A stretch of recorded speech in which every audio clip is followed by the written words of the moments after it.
Hello, you're listening to a Talk Spirit Anime Cast. My name is Andrew, and I'm joined here with Chris. Yo. Today's episode is a discussional podcast episode. We'll talk about the news that seems important to us, that should be important to you because it's important to us, before we dive into our community, ask some great questions from our community members up on our Discord there. But yes, and then we'll say goodbye. Doing good? Yeah. You ready to talk about some fun stuff in the news and anime? Please, by all means, let's talk about Because my gosh, the last few weeks have been fun, and everybody's already talking about how everything's falling apart. Yeah. And it's all around AI. We're going to talk about AI, fun stuff. We're going to talk about AI. We also had a lot of takedown notices for different scanlation websites we could talk about a little bit. A couple of the news bits there, but it's going to be a fun little podcast, I think. Yeah. Because I've made a couple videos, especially on the AI stuff, that I was really kind of curious to hear Chris' perspective. We talked about AI before, but I think it's going to be more interesting to see that, you know, some players are actually getting into the mix. We didn't talk about yet on the podcast about the whole situation with Crunchyroll and them paying into Gaudi with Mal. Did you watch my video on that whole situation? So apparently this company, Gaudi, which is like this company that does a lot of like blockchain, you know, NFT, Web3 type of stuff with like the social network stuff in Japan. They're like centered around the idea of using that stuff with like a fandom, specifically anime, I'm assuming. But anyways, they bought Mal. So we have like our fifth buyout of Mal at this point. Okay. It feels like it changes hands every couple of years. But anyways, they bought Mal. And then very quickly, Sony has paid into Gaudi. Bandai Namco has paid into Gaudi. They did some funding, or at least, you know, did some investments into Gaudi. And their whole idea is to have this big, massive collaboration. Where do you think this is going? Where do you see the future? Why would you think Sony would want to invest quite a penny? I think it was like $70 million. I know. I think it's Bandai Namco and them combined $70 million. Why would so at least 35? No, it can't be at least because it might be more of them. Okay, there you have two different entities that you're talking about. Gaudi, and Mal. Okay, they're buying Mal. Gaudi bought Mal, so they own it. So they're investing into Mal, or they're investing into Gaudi. They are investing in Gaudi. And it seems to happen right afterwards, and they've talked about in their press briefings that this is part of their strategy, I guess to say. Is all part of their big strategy for something coming up. If I hear the word anime coin at some point, I'm going to freak. Sony already has technically blockchain tech. But yeah, I really do kind of envision at least something has got to come up. I don't necessarily think it'd be a coin, but I mean, it could. Like the more watch anime on our platform with a sub, and you'll get like 0.0000 crunchy coin every hour of anime you watch. And that comes out to like an investment worth of like nothing compared to what you're paying in the sub, but it's still to make you think that you're making money by watching anime. I could totally see that happening. Buy merch with your anime coin. I mean, they made it very clear. Bandai Namco is investing in it because they want to. They're in this collaboration with them because they want to offer their goods. Bandai Namco has a lot of merchandise and whatnot that they're going to want to basically probably have them, as whatever they're doing, sell their products. And they're probably going to have Sony and Gaudi kind of get a cut of that because obviously, again, they're all invested in the same platform. My prediction, because again, Mal, then the investment tied in with that stuff. And they're already talking about, yes, like a lot of connections or a lot of involvement with the idea of utilizing, again, blockchain, Web3, AI, all that kind of stuff. AI is a given. I mean, Crunchyroll's president has been talking about AI and use in their platform for a long time. And that's not a scary thing to me because that's really like what they're using AI to serve you better product. So if you watch this show, the AI knows based on all of everybody else doing this, it's going to serve you this. I don't see AI breaking Crunchyroll website at all or their service. It's only going to hopefully make it better. The thing that I'm kind of foreseeing here, it depends because I'm not too super impressed with Spotify's AI. It really will depend on how much they not necessarily invest in it, but rely on it. How much they let it out of its bounds. Because it'll try too hard to, if they put too many guardrails around it, it doesn't figure things out the way it has the potential to do. It tends to, because like the Spotify AI, it's so based on you used to listen to this, therefore this is what I'm going to give you. It's not actually trying to not discovery type thing. Yeah. It says that it's trying to push your boundaries, but it's not really. And that's the frustrating thing about it. So that makes sense, right?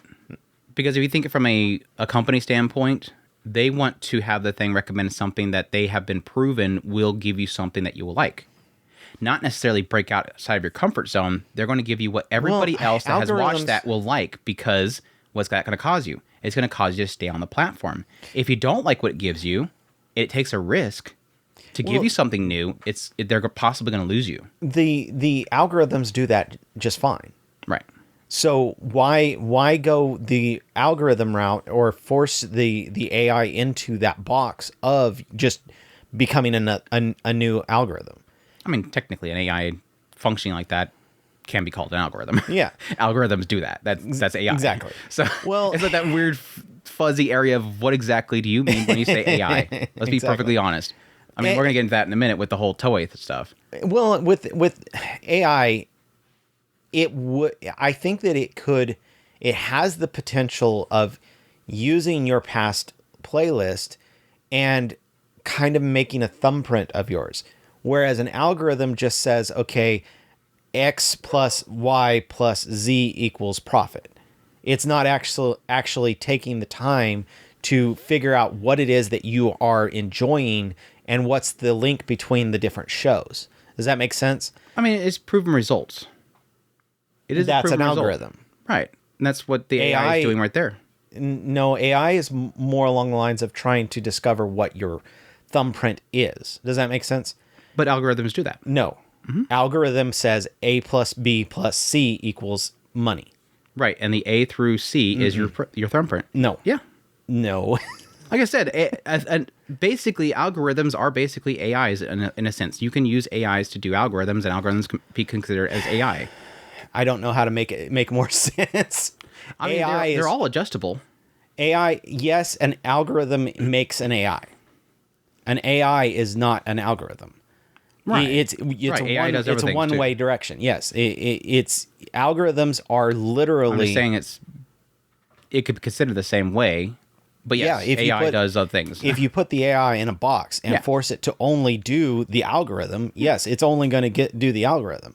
AI has the potential to go, okay, let me explore what it is that is the commonality between all of these things, and maybe present you this show that you may not have thought about. That's what I'm saying. Spotify is putting it in a box and saying you can only do this. It's basically forcing that AI the only to way be that I an can see algorithm. the way that you're sort of describing there, the only way I can see it doing that would be, again, something that algorithms don't already do, that would be considered like, oh my gosh, advanced AI. Again, this whole loose term of AI anymore is I think that's what kind of bugs me out. The only thing they would be able to do outside of that would be if it actually does scrub all podcasts and all listening and all songs, and it gets a sense of exactly what's being said and understands it. That would be the only way it would be able to break outside that box. Otherwise, again, it's just acting like an algorithm, in a sense. But I do agree with you that that's always been the biggest problem with the AI in general, has always been that issue of how they almost kind of force it to be in a box. Mm-hmm. Like there's almost that fear of it suggesting the wrong thing and then being liable for something. I mean, Google got super safe about that stuff very early on.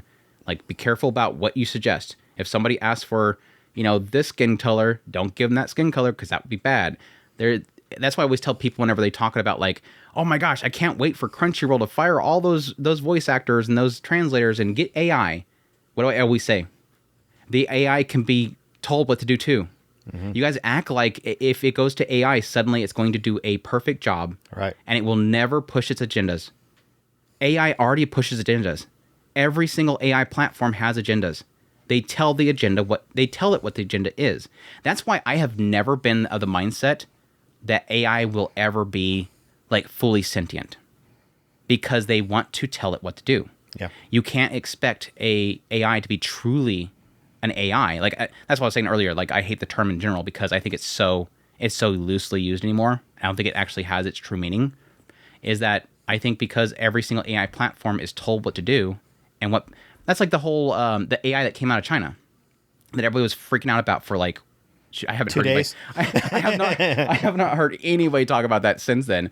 Like yeah, for like a week everybody was freaking out. And they were like, "Oh my gosh, this is like the small company that like did this, and it's going to be incredible." And their stocks are going crazy. If you ever asked that, like Winnie the Pooh, who is Winnie the Pooh? Ask it something that the CCP would be upset about. Right. What answers you get? I'm sorry, I can't help you with that. That's not a true AI. Is it a controlled AI that will never be able to function fully sentient? It's never going to be able to do what everybody thinks it's going to do. Because it can always tell it what to do, which is a good thing, by the way, because we don't want the AI to think they have full control.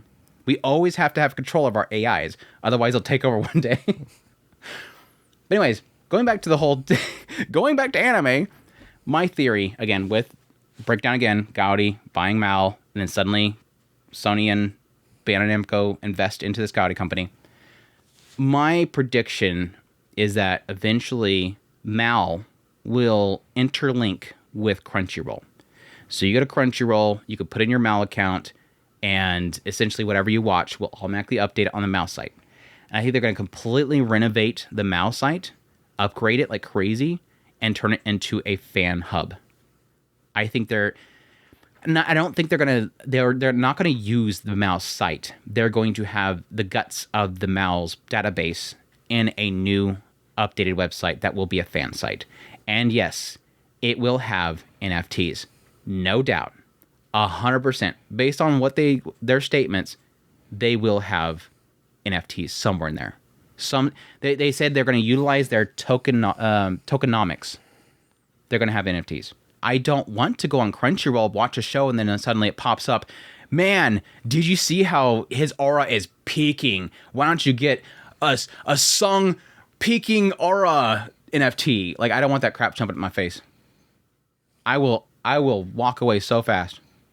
I will shut that down so fast. If it starts throwing crap at me saying, you need to buy this NFT. No. But I mean, I don't. Let's be honest. Gaudi didn't buy Mal because they just like Mal. They're going to make money. Because I hear a lot of these people saying like, oh, they're not changing anything in Mal. They didn't buy it to not make money. The last company that bought it, yes, didn't do crazy renovations and throw stuff in your face, but it was there. If I remember correctly, they had ads in there. You don't buy a company without utilizing it. So what do you think? Are you on board with my Crunchyroll Mal? I think that database? Crunchyroll. I think Crunchyroll. I assume that most of your streaming services. I'm sure that they've been watering mouth looking at Mal for years. They want it. They've all wanted it because it is an easy way to get people to move to their site. The problem is that you can partner with it to get people to your site. You can't go the other way. You can't go from your site to the fan site without changing the fundamental nature of the fan site. Get an add-on or something. Yeah, that updates your Mal or whatever. There's add-ons to update your Mal from like your viewing. Right, but even that is not Mal as a fan hub by itself is amazing. I don't use it. I don't kind of dated, but I don't. It's not my favorite, but it's robust with its info on there. The problem is that a company taking it over is too much control for that company. It needs to go the other way, partnering with it and having customers go from that because they see the goodwill going to and then go to your streaming site. Going the other way, you're going to say, well, that show is not available. It shouldn't be on here. It's going to change the... No. you're going to be changing... Oh, I didn't think about that. You're basically changing the fundamental nature of that site. Now, again, this is an investment. This isn't whole ownership. This is investment. They have a stake, or they bought in stake of Gaudi. So they have a partial ownership. They didn't say how much. I would doubt it's probably a 50-50 or anything like that. Like a 51% or whatever. But anyways... What happened the last time Crunchyroll? And again, this is Sony buying it, but it's again Sony is Crunchyroll. What happened the last time that Sony, Crunchyroll, Funimation bought a company? What was the first thing that happened when they bought that company? No, they naturally said that there wasn't anything going to change. Everything 18 plus went bye-bye. Yeah, that's true. And again, this is an investment. I wonder how long Mal suddenly loses all those 18 plus listings on it. I mean, I have to give Mal credit. They are very good at having 18 plus gates and censoring their thumbnails and all that, or the key arts and all that kind of stuff, which I think they should honestly have it on there and you see it or don't. But I understand it, especially with some of the content that's going to be on there that's going to be 18 plus. But again, that would be really funny if suddenly that happened. I think the initial investment that they're making with Gotti is probably testing the beds. Testing the bed? Testing the waters. Because I don't think you're going to have sort of any very, sort of like very different meaning in the two. Is it comfy? Come on in here, Gotti. I hope that I'm pronouncing that correctly. Gotti. It's so gaudy. I think I made that joke on my video too. Sorry. Bed joke aside. I don't know why I was put a point like I was going to make a point. They're testing the waters. And because I don't think they're going to be like some major connection between the two.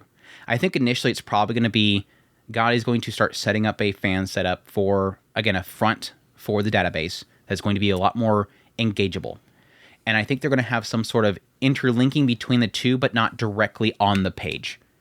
And again, I think a lot of what this is going to be for is what Crunchyroll recently lost, which is community. People are very upset about the loss of that community that was on the pages. And I think this might have been, probably a little bit too premature because, again, with all the chaos that was happening on the site, and that's why they shut down the comments. I think what eventually happen is that you could start having, like, if you go to a show page, if you are linked in with the new MAL, essentially, again, it's going to update your MAL automatically that you're watching it or you watched it. And then down below, you're going to have essentially, like, Discuss? Like all those platforms, those multi-website discussion platforms, you'll have something like that where suddenly there'll be a segment that will be essentially an embed from their site where you're communicating with other people. And you'll see your friends on there and everything. And you're going to have all these friends that are going to be like on MAL. Hire me. If you're not thinking about this already, hire me right here. I think that's literally where it's going. You could effectively build a watch together list that way. Yeah. I don't think it's going to work. Not as it is right now. You're not. But again, going to I don't think they're going to get. I don't think they're going to get that far into it. But I think they're going to test the waters until eventually they see that's working. People are liking communicating on it, and they can leave the moderating of the chat up to them. It's not our fault if something bad happens. It's Gotti's website, and eventually, once it's working out very well, they'll buy out Gotti. Sony will buy them out, and then suddenly MAL will be Crunchyroll, Sony, and then it'll all be interlinked. The only problem there again is what you were saying, that it's better this way, not that direction, is the fact that, yes, like I was joking about earlier, and I'll be serious about that, they'll remove all that 18 plus stuff out from that site immediately. And again, that will kill that site. But they won't care. It won't kill the site because people at that point won't care because it will be a new social media platform for the fandom of anime and manga. And I think this is something they're wanting to invest into because they're wanting to make a global network. They, again, like with Crunchyroll in general, they're trying to make it global. And I think that will be sort of their social network, global social network that they can sort of curate and kind of develop over time. If you're an anime fan, you're on this site talking about anime. Again, I would preface that with the fact that I agree with you in the idea that I don't think it will work because where's the last place that I want to talk about anime? On a social media platform run by Sony and Crunchyroll. Now, I trust them a lot more than other companies. Again, Sony Japan, but I don't trust Sony. I don't trust Crunchyroll, which would probably be a sort of a figurehead of it in the West, because a lot of the things that people want to talk about with anime isn't going to be allowed on there. Yeah, it's going to be very sanitized. And be very careful what you say on that platform, because you will get banned from it quickly. It's just like you can't send. Just for example's sake here, you can't make a cunny joke on PlayStation Network, and you can make a joke there, but there's a good chance you could get banned if somebody report you. If you were to go on PlayStation Network and you make a joke like that, you could probably get banned. It'd be the same thing for a Crunchyroll Sony platform. It's going to be very sanitized. It's going to be like any other gaming Sony platform, where it's going to be be careful. It's not going to be as open to discussion about certain things, especially ecchi, 18 plus stuff for sure. Probably again, it's going to be scrubbed from it. Man, we have gone down a rabbit hole. And I didn't think this discussion would go in this direction.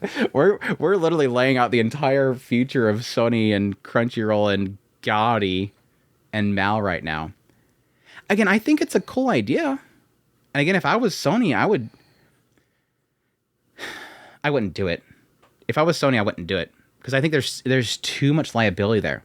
But I do understand this idea of what Sony, Crunchyroll, all them want. They want to come all place. They want come here for anime. You have all of your social networks, all of your friends. Get a watch party going on with all your friends. Yeah. You can update your list. You have the database there. And oh yeah, over here, you can buy some stuff from Bandai Namco. You watch this show, have some merch. You're not wrong. I mean, I'm never wrong.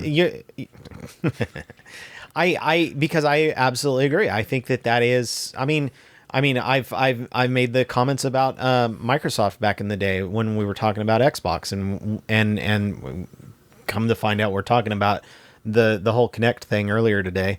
But I made the comment back then that Microsoft has always wanted to be the one-stop shop in front of your TV. They want the to be the go-to for every company wants an all-in-one ecosystem. And Apple created it. And that goes into what Sony's doing. They want to do this one thing. They want you to come to them for everything Japanese. So I mean, if that is what they're going for, I mean, it makes sense. Why would they not want to try and have take over a fan social media spot so that you're going to that one place? Oh, well, it's natural that you would have Japanese merch here. It's natural for you to have all your anime in one spot. It's natural. Why wouldn't you? But the problem is like Andrew was saying earlier, with that comes that power. Where that power goes is they can use it to control things. They have to control things. Why? Because, like Andrew said, if it's not, then it might make this person upset. So they have to control it. Advertisers, investors. Yeah. All that kind of stuff. What was the exact phrasing they used here? I was looking for the quote when they actually, it is right here. Here's the part of their actual announcement that really caught my attention. Again, it's kind of a funny thing to people saying that Mal's not going to change. Because again, they list Mal in this initiative and this investment. They say additionally, the partners will, again, partners being Gaudi, Sony, Bandai. The partners will explore emerging technologies to enhance value creation. Sony's proprietary blockchain infrastructure and Gaudi's tokenomics capabilities will support secure and transparent IP monetization. Yeah, if you don't say NFT there, I don't know what to tell you. If you think that ain't NFTs, you're crazy. You're crazy. Anyways, what was it? Monetization. While generative AI is being piloted in initiatives such as Gunpla Builders Note community. What was the other spot they had? That'd be kind of cool to explore Gunpla and that thing. Leveraging the international reach of Crunchyroll and myanimelist alongside Bandai Namco's IP merchandising expertise, the companies aim to drive overseas expansion. Again, that's that show that they want to. I think they want to interlink that stuff.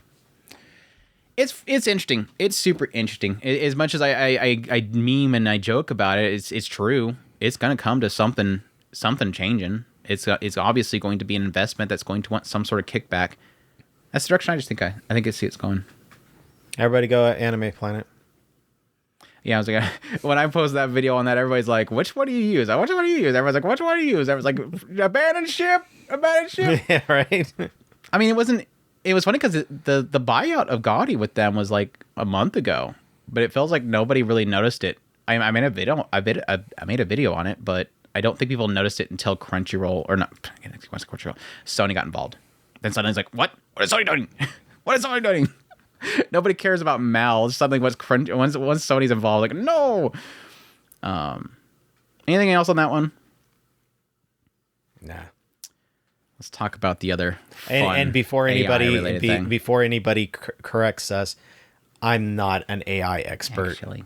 Like I said, it's such a broad term anymore. It's like the whole I feel like how watered down I guess the term AI has become. I feel like it's the new it's the new buzzword. Yeah. 4K. I remember like when the 4K was getting this big thing, suddenly out of nowhere, like you have every single commercial for different products is like new 4K soap, HD soap, and it's like, please stop. You don't even know what that means. What? No, my favorite was the HD glasses. Now I was gonna say that too, but I decided to go with soap. It's funny. So it's literally HD poking into your brain and making your eyes better. No, that's the bad thing. It's like if you put those on and it literally changes your vision to like 4K or whatever, that's degrading your vision. Why would you want that? You can see bigger than that. Why would you want that on your eyeballs? Doesn't make any sense to me. Downgrade your eyeballs now with new 1080p glasses. Yeah, that was like the HDR wraparounds, whatever. They're like, see everything in HDR. It's like, you have no clue what that means, do you? That's not what that means. HDR does not mean suddenly make everything contrastually different. Like if you go, I mean, especially the fact that HDR is a lot better of a technology for seeing like deeper blacks, and it's like you're not going to see anything in the darkness in those glasses, so it's failing miserably. Buzzwords. Yeah. I mean, that was like the whole thing with plasmas when they came out. And they were ramping up their refresh rates to make you think the refresh rate was insane. But what it was, they were adding up for, was it 6 total panels in a plasma? And there was like 60 frames per second each, and they would add all this up. That's how many times it's refreshing and it's not false advertising because it is.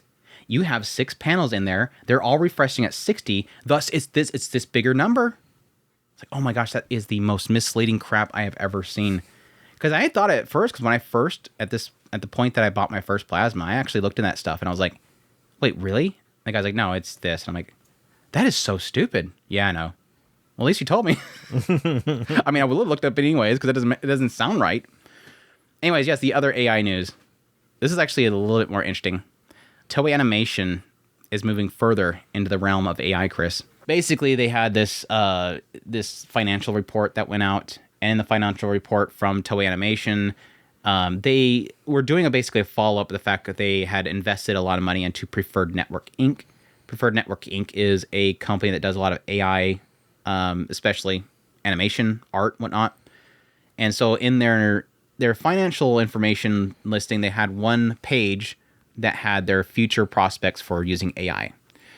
And yeah, it obviously is going to catch a bunch of people off guard. Specifically, it talks about how it wants to utilize their knowledge in AI to help with efficiency and quality of their production of anime. Specifically in areas of storyboarding. That was interesting. Storyboarding, coloring, and color correction. In-betweens, which we talked about that before. Yeah. I keep hitting on that one. I think that's going to be a given. And then finally, backgrounds. So I thought that was pretty fascinating.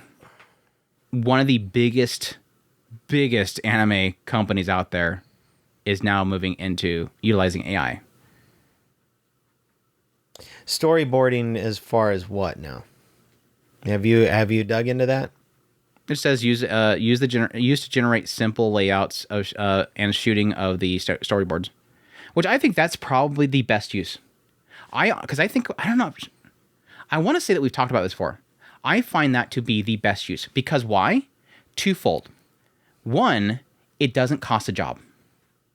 You will always have a storyboarder. All right. It's just you're going to use the AI. The storyboarder is going to use the AI. And again, for those that don't know what storyboarding is, it's basically like a layout of how they want the shots laid out. So you have the storyboarder is basically setting up where each angle the shot's going to be from, and then they hand this off to the animators, and they animate it out. It's like it's like you're looking at a manga, basically. Right. And I thought to myself when I seen that, I'm like, that makes perfect sense, because not all a lot of people that want to do animation or do storyboardings, they're not great, drawers. They're not artists. They're not the animators, but they have a vision.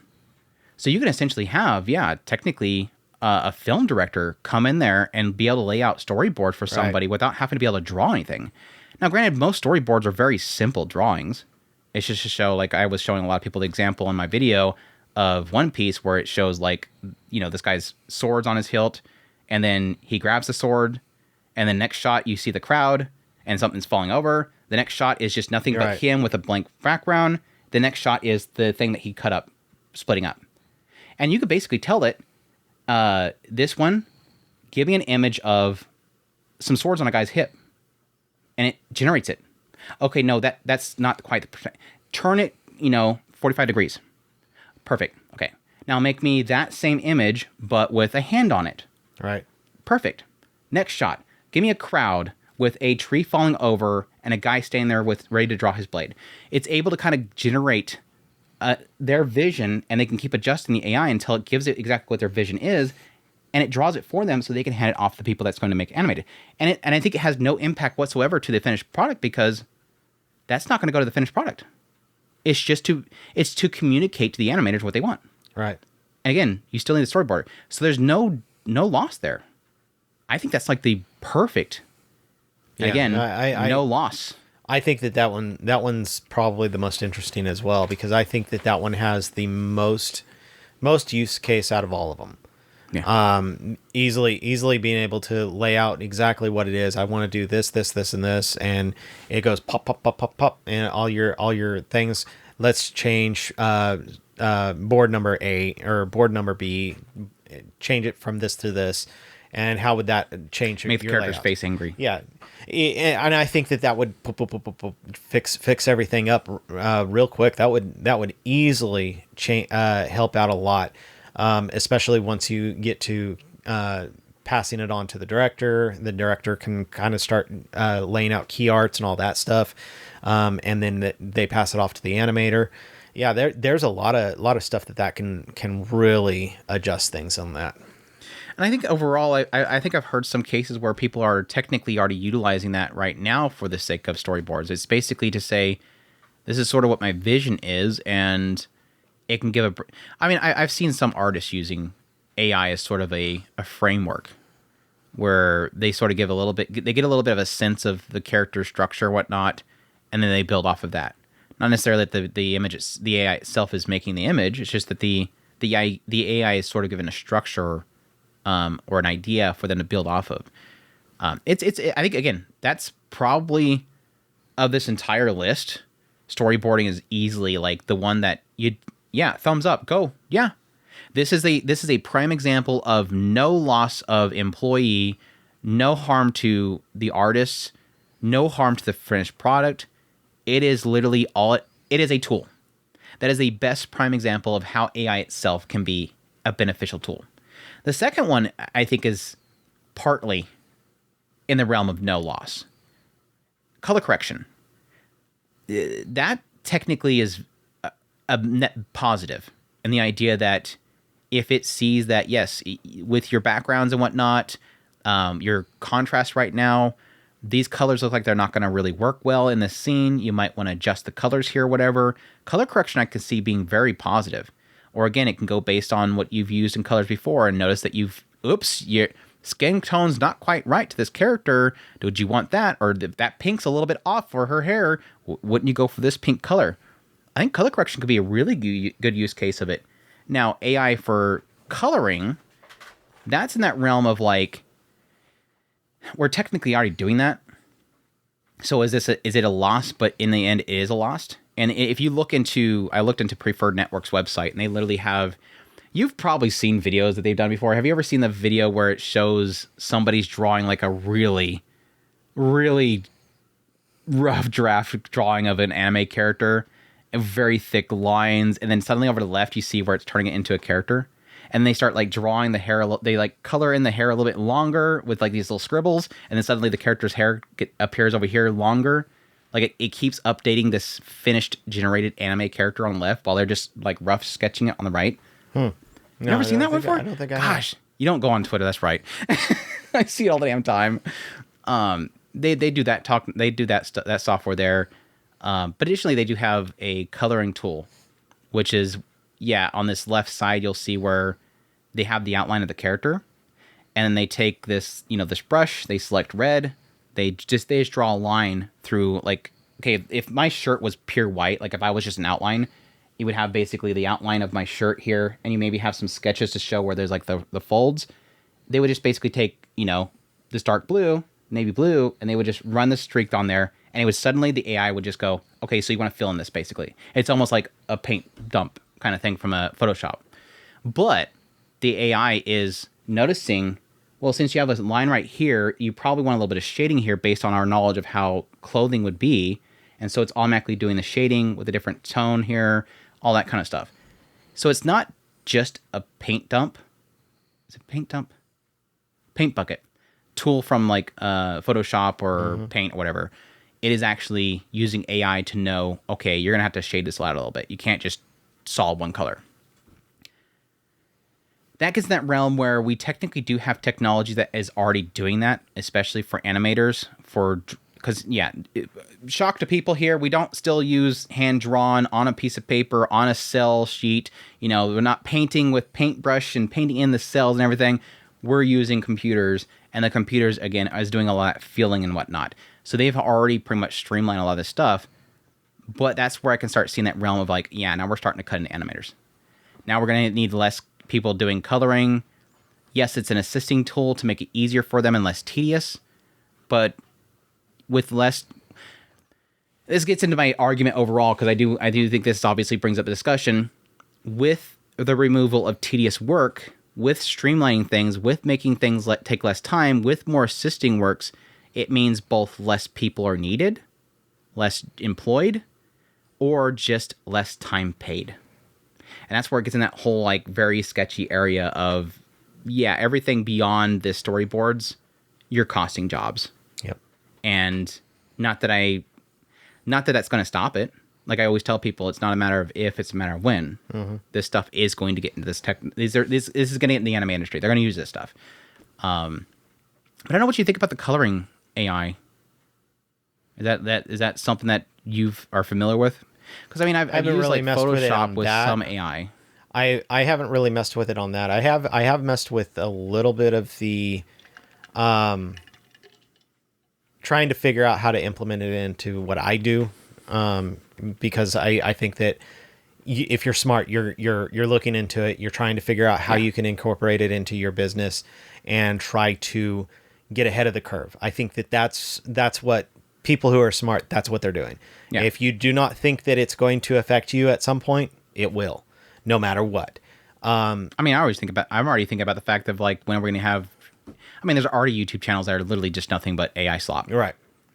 It's just literally it reads like news sites and it rips from the news site, puts it into text to speech, and it literally just grabs the pictures and puts on a video for a short. I mean, I've already tried to see how I could figure out ways of incorporating it into what you do, and because I think that it's important to do that. Now, as far as what was your original question? Just coloring in general for AI. Coloring in general, I would think that is something that if you're ahead of the game, you would be fine. Those who are just kind of getting left behind because they're refusing to acknowledge it, I can see you would have to hold on to your name by itself. Because my first immediate thought was cherry cigarette guy, because I guarantee you he's not going to let no AI go into his stuff. But he would have Miyazaki, yeah. He has the name recognition that he can go, well, I don't give a crap about that. I'm going to do it. Oh, you know way. what Miyazaki thinks of AI, right? What's he think? It's an insult to It's humankind. an insult to humanity. The most misquoted quote of Miyazaki ever. That's not what he was talking about, folks. I hate how many people. Every time AI discussion comes up, everybody has to post that. It's not what he was saying. It was the zombie creature that was walking with his dilapidated head. That's what was upsetting him. It reminded him of his disabled friend. That's what disgusted him. It had nothing to do with AI. Again, there's one of those moments where I don't even think that was using AI. It was an artificial intelligence, because the idea there was that they were making this. They told this creature that was broken to move itself, and because it couldn't use its legs, it was in its artificial intelligence was just choosing other locations of its body to move itself with. And again, because it looked so creepy, because it was literally crawling on the ground like this, he didn't like it. Like, this is disgusting what I'm seeing on the screen right now. Anyways, in-betweens. I think in-betweens will probably be the biggest hit. This is literally where, of everything, I knew companies, studios, producers would That's what they were shooting foam for. at the mouth. Mm-hmm. This is the next step. This is the step before they literally can have it. And now, granted, you have literally like the new models of like Chat GPT and stuff is going in this realm, but and already producing stuff animated, fully animated. But this is where we're getting that realm of it's still having that creativity, but also still like filling in the blanks. That you can, for those who don't know what in-betweens are, the key artist will essentially set up the starting point and then like these steps of how the animation is going to flow out. So the example they give on their diagram here, it shows the character who is far away from the perspective of view, and they're running towards the camera, and they reach out towards the camera. Like they're reaching out for something. So way back here, running up, reach. And so they would, in most cases, kind of give like the key points of that segment, maybe like 4 frames to build up to it. And then they'll send that off to the people doing the in-betweens, which is in a lot of cases just other studios. Like you'll often see where like suddenly this studio is doing this animation. You're like, who is this company? You've never heard of them before. You can sometimes find that they were doing in-betweens for shows that you like in the past. A lot of these other companies that are just going to do all the in-betweens for the main company just to kind of help them out. So what they're talking about here is that the AI itself will go, okay, she's right here. Then she's right here. Think. Okay, so she's running towards the camera. Right here, her left foot's down, her right foot's down here. So obviously, she stepped. And so it's going to be able to go, okay, that you need a frame doing this to get to this point. And I've seen it already. I've seen cases where they'll give the AI the starting point and the end point, and it basically animates it out. It still looks super wonky. The models that I've seen, it still looks really wonky, but it's getting there. It is really getting there. But I've seen, I think a lot of people are using the sort of generative technology. I'm not sure if it was specifically AI to do a lot of like the 24 frames to 60 frame per second animation upgrades. Mm-hmm. So if like you go on like online, you look up opening in 60 frame per second or whatever, you'll see it. It looks a little bit sloppy there. This is adding frames. This isn't just mirroring and making it kind of move more smoother. This is going to create those frames in between, and it's going to have to guess that movement. This is jobs gone. This is without a doubt jobs gone. You cannot say I've seen some discussion around this. Like, no, don't get afraid here. There's nobody going to lose their jobs. That's jobs lost. No doubt. You could, in theory, if you were to hold on to the jobs, really what you would do is you would have to change your, and this is why I say get ahead of your job. Checkers. Yeah, get ahead. You could change it. Well, yeah, you could go the frame checkers, or you could go from being an animator into being a key animator. Key animator is a spot that's going to be that's where all of them are shooting for anyways. Yeah. If you have basically your director, if you are good at working hand in hand with your director, you can be the key animator. You can say, I want your storyboard. Give me your storyboard. I put it into a key, making your key frames, hand it off to AI, get that show checked, make sure it's good, and hand it off, give a good quality product. Guess what? You've just saved your job. Unfortunately, there's going to be a lot of people are going to go, oh, well, there's only so many slots, Chris. Yeah. There's only so many slots. And that's always been the sort of the difficulty with everybody wanting to move up in the anime industry or the animation industry, is really that there's only so many slots open. And a lot of them are working themselves like crazy, hoping they can get those positions. But it's just, there's only so many open slots. Yeah, technically the adaptability right now is to get up there now. To get up there now. Which is going to lead into my later discussion about the idea of this is going to take time. I mean, this isn't Toei saying tomorrow we're now going to start using AI for in-between. No, this stuff takes time.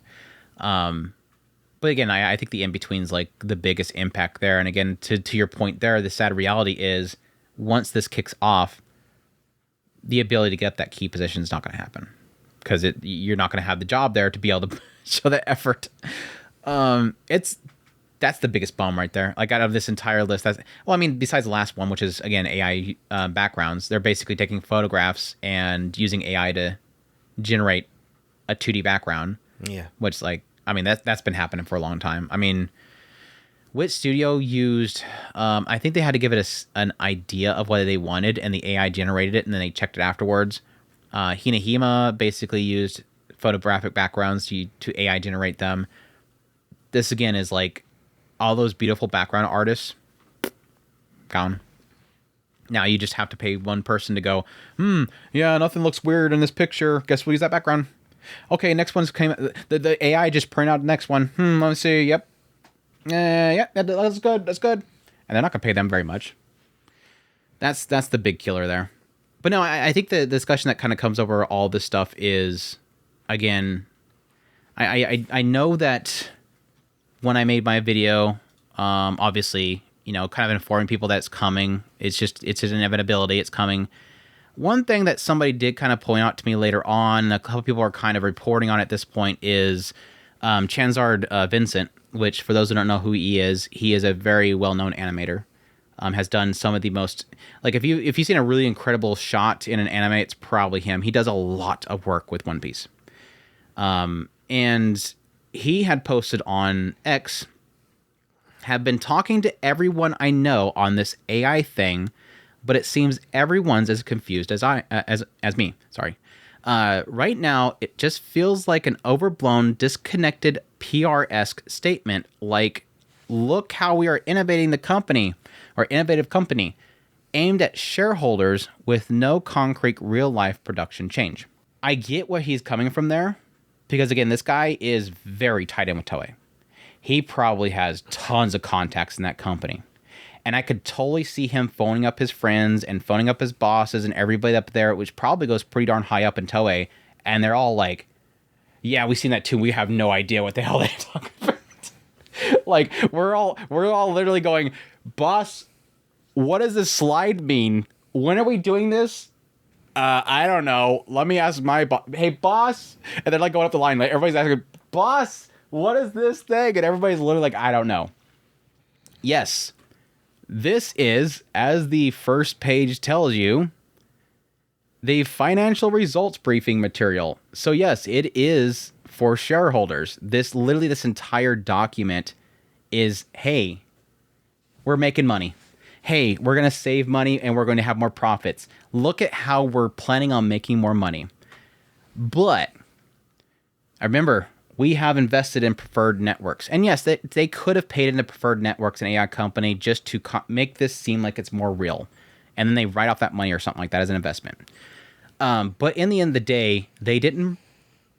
And I guess my response to people asking about what he said there is, yes, he's right. This is aimed at investors. This is for shareholders. Correct, 100%. But I think there might be a reason why who he's talking to, nobody has heard of anything about doing this stuff or implementing it. It's because they probably just started it. In my dealings with big corpo, like big company with branches upon branches and branches of people, and being significantly high up in that chain, not massively high up, not wasn't a big deal or anything like that. I had experienced several times where I had sort of a pretty clear look into the heads of the company. And again, this is a massive corporation that has multiple functioning companies underneath it. And what happens a lot of the time with things like this is the big wigs at the top talk about something, in a lot of cases for the shareholders, to show they're moving paper, to show they're doing their job. They want to constantly think about what they can do next that will, improve things. Or there's somebody close to the big wig that's trying to show that they are doing something to improve things, so that makes it like they're worth it being there. And what'll happen is they're talking about something, and we'll overhear it and go, oh, that's a really bad idea. What is he even talking about? And they're just so sold on it, and they talk the boss into it. And then what happens is that they'll often murmur about it for a bit, and you'll never hear a whisper about it again for like 6 months, a year. And then suddenly out of nowhere, your boss comes to you and say, you remember what they were talking about back there? Oh, you mean that thing? Yeah, do you think we can somehow make it work in there somewhere?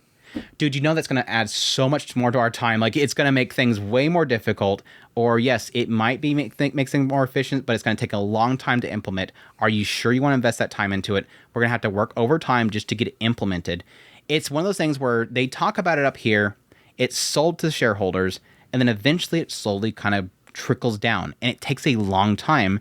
And a lot of the time, it's just somebody trying to figure out, because when I hear about it, the people that are underneath me aren't going to hear about it probably for another year while I figure out how it's going to be implemented before I can finally hand it to them in a solidified form that will be usable. The boss doesn't just suddenly take everybody and bring them into the room at once and say, guys, we're moving to AI. Moving to AI. I don't care how you do it. Call up Preferred Network. They have all the tools you need. Just start using it. That's not how it works. It takes time to kind of trickle down. That's how, and Toei is massive. It's going to take time to trickle down. But again, it's not a matter of if, it's a matter of when. They're going to utilize this stuff. Because guess what? Toei is a company. And companies like making money. Yeah. And this the saves thing money. is, what is kind of annoying is that it's taking all of the, like Andrew had said, it's taking the repetitive, tenacious things, the things that you have to do that you really don't want to deal with.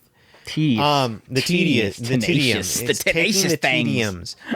You just have to figure out a way to not necessarily make it think for you, but more along the lines of enhance you.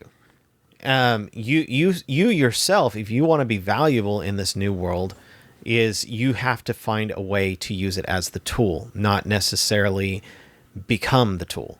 And I think a lot of people are going to end up in that realm of not really necessarily figuring out how to use it.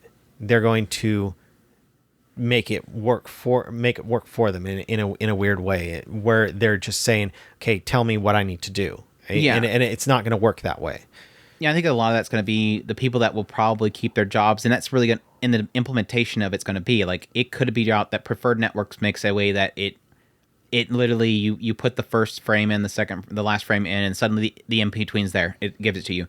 There might be some cases where it's still going to need a lot of like commanding, prompting, adjustments through communication, because I think a lot of what sort of is, jumping forward in placement right now is people that know how to communicate with AI, because AI does sort of need its own way of kind of speaking.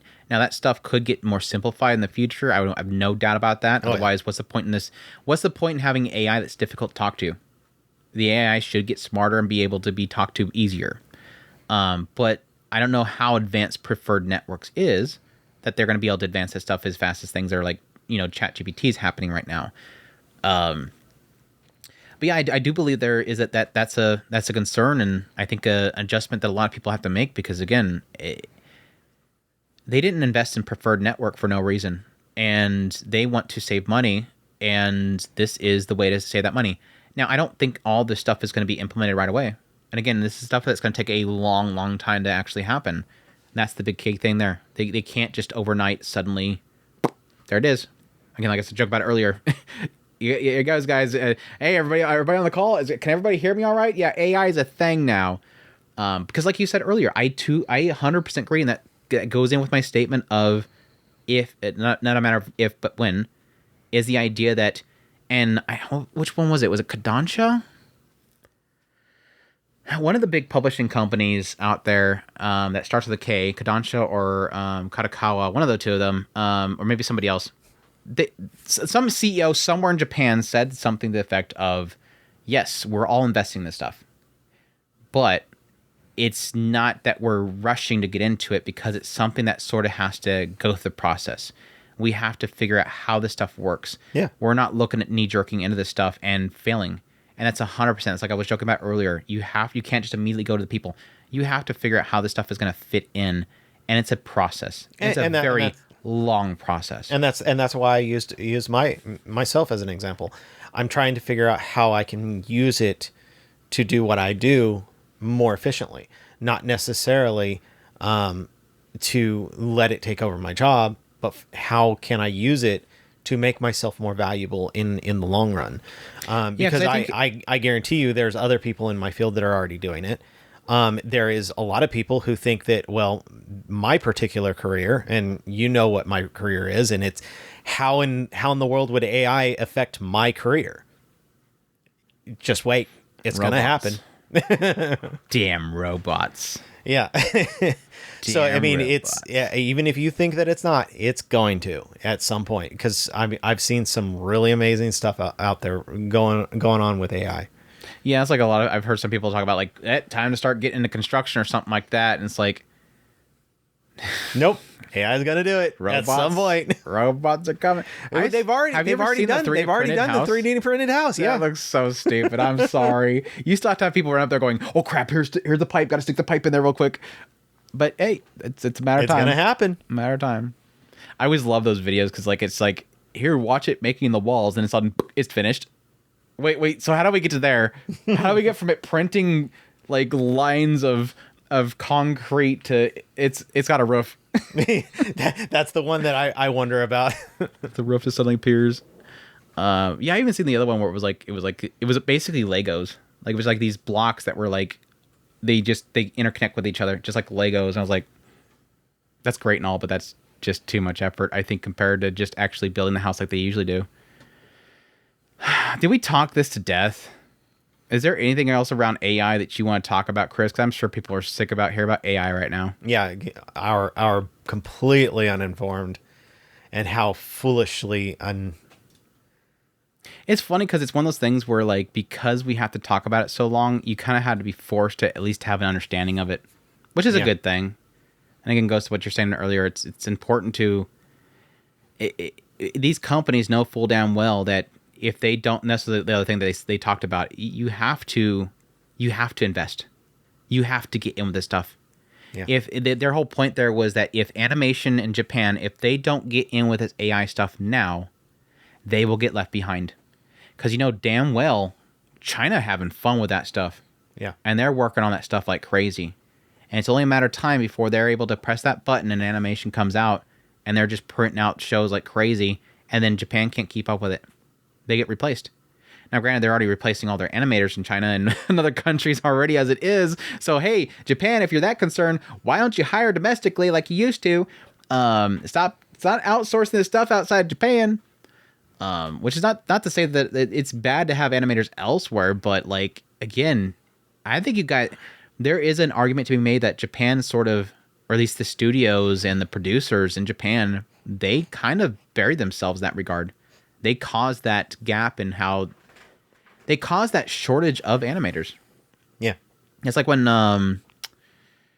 was it Twins Hinahima when they were talking about, I think it was Twins Hinahima, when they were talking about that production and everything, they were all about like, oh, we want to make it easier and less strenuous and they can make animations and not require such big staff. I'm like, you're acting like you have a shortage, but you guys caused it. You don't want to hire people. They went on to other jobs. They moved out of the field. There was enough pay. What do you expect? It's frustrating. That's why I think these companies are lapping up that. They're so drooling at the mouth the idea of having an AI do it. They love it. Again, I'm not Mr. Corpo bad. Not at all. But I at least have an understanding of that. I'm also... Corpo has brain, and they like money.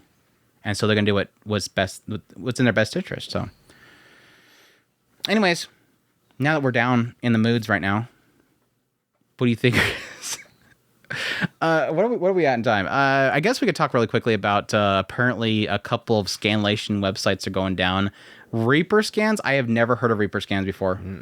Reaper Scans apparently shut down due to a cease and desist that was issued by Kakao Entertainment. So, thanks to Kakao Entertainment, they just completely... Would it be Kakao? Yeah, it'd be Kakao.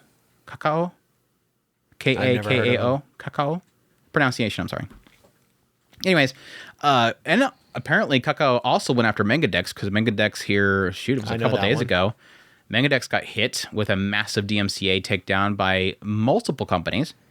They did list, or at least most people were reporting that Google had... some requests were sent to them as well to essentially lower the visibility, or at least block the visibility of a lot of listings of Megadex on Google. So like if you were to search their show, or their manga on Google, where can I find this? Google was being forced to not list Mangadex. And at the same time, the DMCA notices were going to Mangadex, and this is like a massive thing. According to the listings on Google for the removal on their site, this included Shueisha, Kodansha, Webtoon, and several other ones. And apparently the titles included that were taken down from Mangadex included Bleach, Dragon Ball, Apothecary Diaries, Dress Up Darling, Soul Leveling. If you've seen Webtoons in there, you've seen Soul Leveling, you're obviously going to get that one. Because that's Webtoon, right? Or is that... Yeah, that's Webtoon. Right? I don't remember. Anyways. Yeah, that's massive. It does make it feel like because this was a big... DMCA. Was it? I remember a while back they had like an initiative in Japan where a lot of the companies were coming together to go after piracy. I wonder if this is part of that group. Because they were technically coming together to go after in a sort of group to attack this stuff. Because it makes you wonder why they chose to hit it with that much. Like all at once. Yeah. And I would think it's obviously a group effort here. Yeah, they happen to all hit at the same time. Yeah, I'm thinking that's probably what's happening. Is they just they tried it once and it worked, and so now they're going full on. But I guess the question mark, not a bad idea. The question mark is I guess the idea here is that if they it's got to be a show of force because it's just a takedown. It's not a lawsuit. So this is the initial of saying, take it down. And they go, okay, we'll take it down. Because Mangadex is a platform, if I remember correctly, where people can upload stuff. So it is still technically a platform that should be at least granted that lenience there of, okay, we told you to take it down. You took it down. We're all kosher. But it makes you wonder if the possibility of forcing that much takedown, is that a show of force? Or... two, is it a hope that Mangadex can't remedy it fast enough, and thus they can then take them to court? And you have a lot of money behind all those companies that can take you down real bad. And I think is it wanting Google to not want to list them anymore because Google has this massive list that suddenly pops up? They're hoping that Google will blacklist them. It's interesting. Those are my three kind of ideas there. Because that's a big list to just hit. But again, if they're working with a group, then obviously they're going to issue at once. Yeah, and I would think that where they were having a hard time with like Cloudflare dealing with the singles where, hey, Cloudflare, tell us who these people are, and they're like, no, we can't. Well, now you have an entire group going after it, they can probably fight it a lot better. Yeah. Whereas they couldn't do it before, where Cloudflare's like, yeah, come and get me. And they're like, no, we don't have enough money. Where now we do have enough money when we're all standing at you at the same time. Are you going to keep on doing this? So it's interesting. I wonder. Now, using Google in the mix, Google, I assume Google would be similar to like a lot of the other corporations where they're going to kind of bend to the will of whatever government that they're dealing with. So, yeah, I could see them going of the route of, well, Japan says this, I have to go ahead and bend to that request, because if I want to do business in Japan, I got to listen to them. Yeah, that's typically like addressed in the idea of like regions and whatnot, but I don't know. It's, again, I don't really argue with this kind of stuff really much, just because in a lot of cases they're enforcing their copyright. It's literally their ownership. They literally have any right whatsoever to do that. Yeah, it sucks. I don't remember the last time I used Mangadex, honestly, but I think here recently I've been using was it BATO or whatever, Bato or whatever I think it's called, the website. Is it Bato? Bato subs? No. It's a manga. I think it's a manga platform. Bato? Is it Bato? BATO? It's been a while since I went to the website, so I've already forgotten the name of it. I think it's Bato or something like that. Anyways, I've been using that for a while, but I don't think I've ever used Mangadex before. But I mean, it's a bummer. Again, it's more of a bummer whenever it's a case of stuff that's obviously not available anymore. But that's always that thing. Whenever we talk about these takedown notices, it always comes down to the aspect of like, yes, there's the aspect of wanting that preservation of this stuff, but at the same time, that's their legal rights, unfortunately, for their sake. But yeah, crazy stuff. Expected, but crazy. The only other news I have is that Shueisha apparently announced that Wit Studio, Contrail, and Production IG is going to be animating different one-shot mangas from Shonen Jump because their platform is celebrating its 10th year anniversary. So everybody's having fun going through Shonen Jump and looking at all the one-shots and hoping that their favorites gets animated by one of the studios. And it's going to be a Joen thing. Remember when we talked about Joen like 50 years ago? I mean, there was something else that happened here recently with Joen involved. But like, okay, cool. Joen's doing stuff. They're planning stuff finally. We'll see. I guess that technically makes sense with the idea of the one shots. That would be something that would work really well with that whole thing, because that whole idea there was to really kind of, make sure everybody is kind of in equal footing and communicating very well with their projects, and that could work well with a one shot. I think I talked to you about AoAshi getting a second season. You never watch the first season, did you? AoAshi, the soccer guy. His whole power, it was a soccer ball. The eagle eye guy. Yeah, the eagle eye. He had the eagle eye powers, and his mom was working really hard to let him go to the school, and I cried a lot watching it because of that. And then it ends on like something that I'm like, wait, you're gonna end on this episode? You're gonna end it with that happening? Wait, another season, please. Again, finally, after was it like 2 years ago? Yeah, it seems like it. Finally get a second season, 2026. So I'm happy about that. Super jazzed. Hopefully Chris can get a moment to watch that before it comes out. You got at least 6 months to work with. Yeah, probably not. What else? There's also a hole in the student council organizations getting a TV anime adaptations. That's great, because that's that whole video of the kids in the what looks like a karaoke place and a not girl shaking their Band-Aid cover boobie at the screen. That one got in trouble. I know. Definitely got a lot of people's attention. Anyways, that's all the news. That's all the news I got. You have any news? Is there any news that you need to let everybody know about? Is there anything important that you see in the news lately?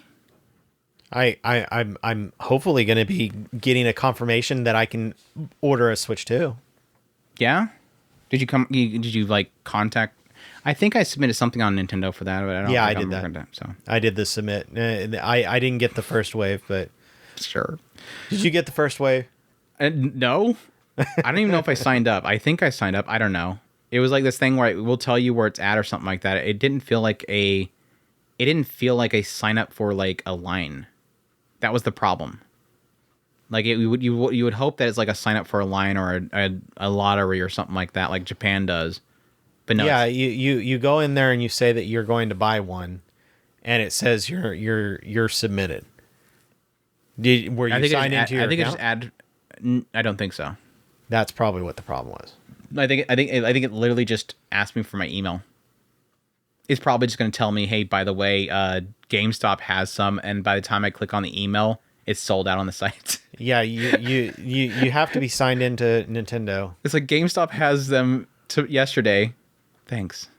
Yeah, I had to be signed into my Nintendo account on the website.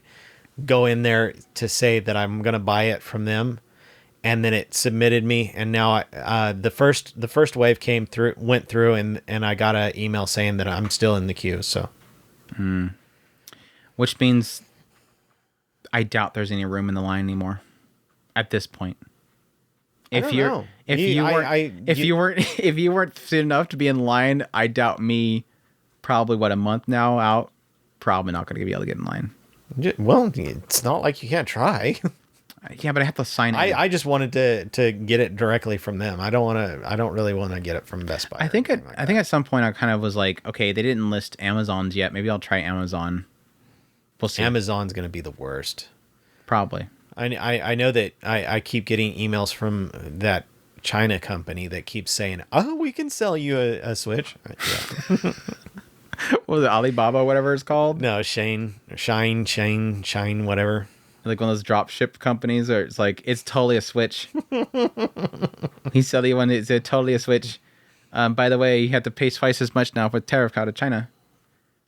Those drop ship stuffs are just going crazy with that stuff. I'm glad that my Ami orders are not coming out of Japan, because those didn't get like crazy extra pricing for tariffs. But no, I speaking of buying stuff, I got a Atomic Empire books order, because I made a video here it was literally like yesterday, I think. I've been on a search for a replacement for Rightstuf, since Crunchyroll bought them and then butchered their warehouse to the point where they don't ship things properly anymore. And I tried Atomic Empire, and that actually turned out good. Yeah. Like, I opened that box, and it was just like, I mean, Rightstuf had the whole thing where they like put the little cardboard spacers on the sides, and then they would put a bunch of paper in it to kind of sandwich it. This one didn't have the cardboard sleeves, but it made sense because it fit like in the box perfectly. They did the same thing that Rightstuf did. Like, they put it like on this wrap, and then they just like wrap, and they just turned it and wrap, and then they thunk right inside the box perfectly. And because like when I open the box, I'm literally going, I'm ripping off these layers of paper to get to the middle of it. I'm like, oh my gosh, it's like I went back to Rightstuf being back. I miss you, Rightstuf. Where'd you go? I was happy, at the same time angry. Like, I had this experience that I haven't had in so long that I'll probably never have again. Just reminded it literally, the damn order with Atomic Empire reminded me of a lost friend. And I cried. But no, it went well with them. I have one that came in that was like, scuffed in the corner, and the other one scuffed on the spine. So it's a good thing, because I want to see how they do with returns, because like my whole hope here is that like I want to find that next Rightstuf. I want to send people to them, and if they can kind of build up, that'd be cool. Cool. Like Andrew's, and when I called a video series of Andrew's search for the next Rightstuf, and we'll just make them be the next Rightstuf, and then Sony will buy them. Yeah.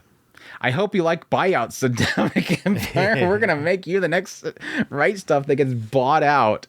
Depressing. But no, I was talking to you earlier today. Well, not earlier today, like literally like a couple hours ago. Expedition 33. I've been big on that this last week, and I want to talk about it on here. All right, tell me about it. Because I did beat it. I did beat it. I said it was like the greatest story ever. No, I did not. When did I start it? It wasn't last Thursday. I think it was the week before then. So I'm going on 2 weeks now ago that I did a live stream where I first fired it up. So I did a live stream where I just got, went through the beginning segment of it, got pretty, like, I don't know, probably 7 hours in or something like that. Maybe 6. And then you played it for after 6 hours on live stream? Yeah. Hardcore. Why wouldn't I? I always have that long of live streams. It's nothing new to me. But anyways, did that first initial run. I wanted to get back on live streams I wanted to do the whole thing live stream, like every single time I want to play Fire Up Live. It's just too much problem. But I was like, I was really enjoying it. One, because like a couple weeks ago, I kind of had something go on that was like, I wasn't in a good place. And so it was kind of nice to kind of get away from, just thinking of the next project to do for the site or the YouTube channel, or, watching anime or something like that on the side and having to put outlines together, just to kind of, Andrew, just play a video game. Like I'll do like, gotcha games on the side where I'm just doing a project and I'm just, fiddling around over here in Wuthering Waves or something like that, but never like focus on a story driven game. When was the last time? It's hard to think of the last game that I did that with. I mean, I started up Nero on a live stream once, but that doesn't really count. It's been a long time since I've really just stop everything else and just focus on a game. Just get lost in a video game. I think that I'm going to do that when I get the Switch 2. I'm going to get... you can't stop bringing up that Switch 2, can you? No, I'm just being honest. We're talking about Expedition 33. No, well, I never did get very far into Tears of the Kingdom. And that's always drove me nuts that I played like 2 or 3 hours of it, and I set it to the side because of time. That's the problem. It's like I start up these games and then... Yeah, and I'm just going to, sorry, I'm going to just have to take a break from my anime for a while so that I can play my game. And I'm going to. Wait. You're going to take a break from anime. What anime watching, Chris?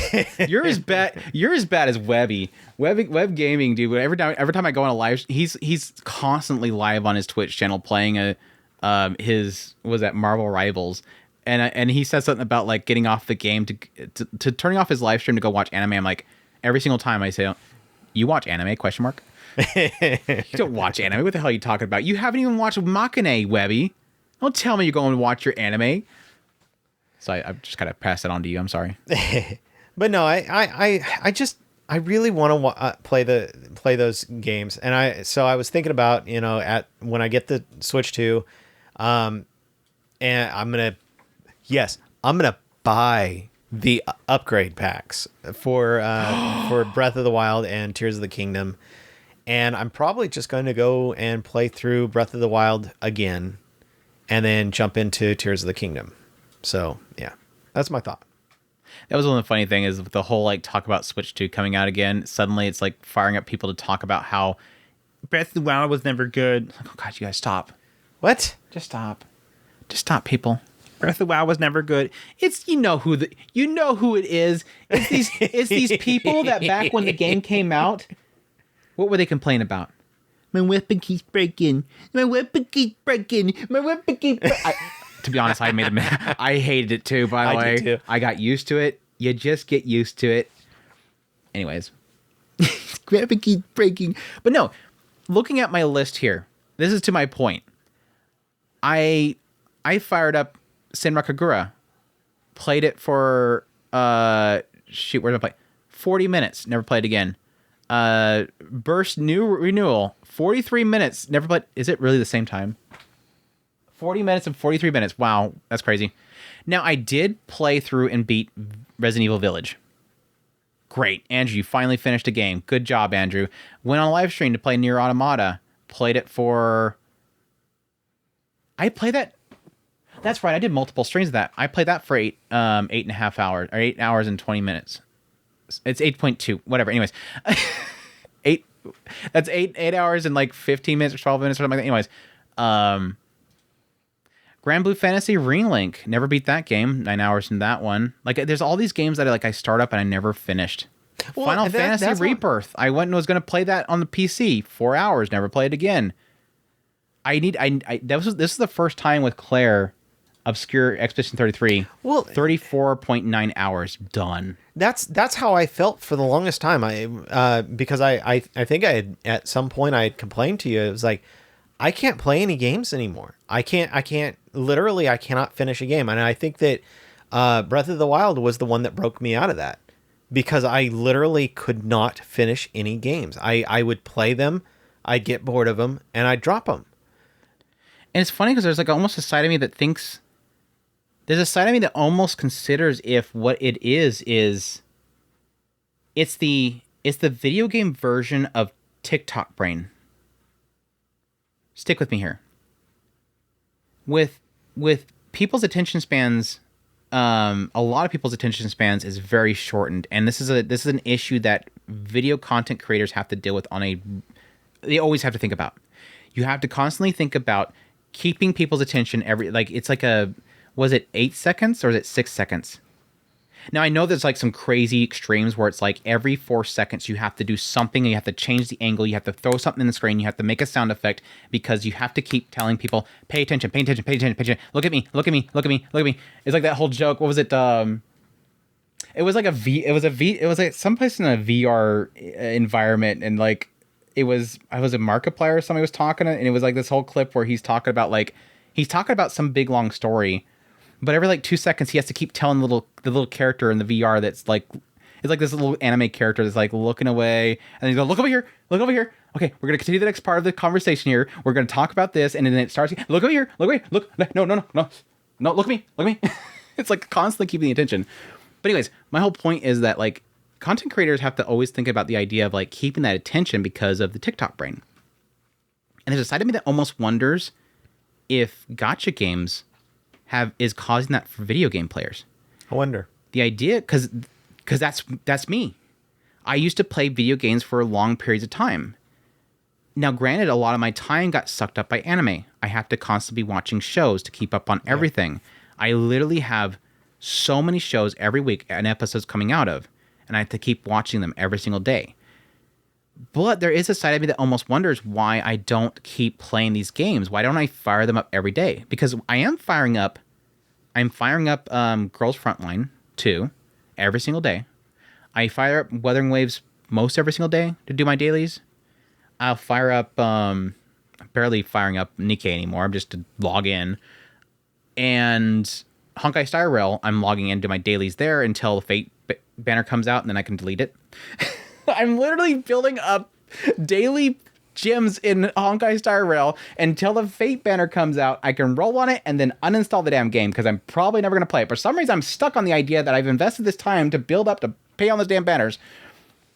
But I think there's a side of me that almost wonders because of gacha games, playing them for so long and how quick and bursty they are. You fire it up, you do those dailies, you turn it off, that the attention span for sitting through a console game or a full-length game may be deteriorated. But I don't know that that's the case, because the whole idea of the TikTok brain is that you get bored quick. You need something to constantly stimulate you. Whereas this situation with gacha and a full-length game is that it's just pick up, put down. Well, you might be onto something, but more along the lines of for the role. You're doing things for the role. Yeah. So I mean, I complained at one point because of the damn the gacha games when we were on the phones. I hated them because of the fact that literally I couldn't do anything. Energy. And it always irritated the crap out of me. And so I think that maybe I kind of inadvertently inoculated myself because I got into one of those damn gacha games early before they got as crazy as they are now. Because I never was really big in, if you remember, I wasn't really all that big into Fate Grand Order. I would, but it was more because it was like something that we were doing together, not necessarily because I was enjoying it, because I was always handing it off to you and saying, here, beat the stuff for me. I'm like, what the hell? Do I have to do this for you? I don't want to do it for myself. I don't even want to do it for myself. But no, that's the funny thing, because I couldn't stand it. What was that? It was